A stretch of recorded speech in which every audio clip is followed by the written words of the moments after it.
સુરતના પાલે પોઈન્ટ પર આવેલ જર્જરિત સરગમ શોપિંગ સેન્ટરવાળી સમગ્ર બિલ્ડિંગમાં ગટર નળ વીજ સાથે ગેસ પુરવઠો કાપીને પાલિકાએ સીલ કરી દીધું છે। અનેકવાર રિપેરિંગ કરવા માટે નોટિસ આપવા છતાં કોઈ કાર્યવાહી કરવામાં ન આવતા અઠવા ઝોને 96 ફ્લેટ અને 150 દુકાનો સીલ કરી હતી। સુરતના પાલે પોઈન્ટ પર સરગમ કોમ્પ્લેક્સ ટાવર એબીસી વાળી હાઈરાઇઝ રેસિડેન્શિયલ કમ કોમર્શિયલ બિલ્ડિંગ આવેલી છે। તેના દરેક ફ્લોર પર આવેલ બાલ્કની તથા આર્કિટેક્ચરલ પ્રોજેક્શન વાળા ભાગમાં આરસીસી કોલમ બીમ સ્લેબ તથા ચણતરવાળા ભાગમાં તિરાડ તથા ગાબડા પડી સળિયા ખુલ્લા થઈ ગયા છે।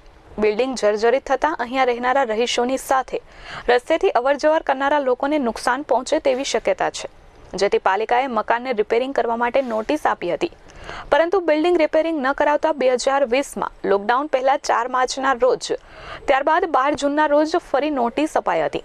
આમ અત્યાર સુધીમાં કુલ 11 વખત રિમાઇન્ડર નોટિસ આપવા છતાં મિલકતદારોએ રિપેરિંગ કરાવીને સ્ટ્રક્ચર સ્ટેબિલિટી રિપોર્ટ રજૂ ન કરતા બુધવારે અઠવા ઝોનની ટીમે આ બિલ્ડિંગમાં નળ ગટર જોડાણ કાપવા સાથે વીજ તથા ગેસ પુરવઠો બંધ કરી દીધો હતો।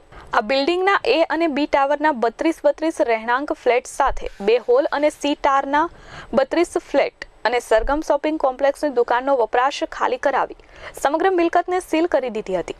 બિલ્ડિંગમાં 7 ફ્લેટમાં વપરાશ ચાલુ હતો, જેથી સામાન ખાલી કરાવીને મિલકત સીલ કરાઈ હતી। આમ સરગમ શોપિંગ બિલ્ડિંગના 96 ફ્લેટ અને 150 દુકાનોને પાલિકાએ સીલ કરી હતી। ઉલ્લેખનીય છે કે ગત વર્ષે એક ફ્લેટની બાલ્કનીમાં તૂટી પડી હતી। સદનસીબે કોઈને ઈજા થઈ નહોતી। મયુર ઠક્કર, એસ24 ન્યૂઝ, સુરત।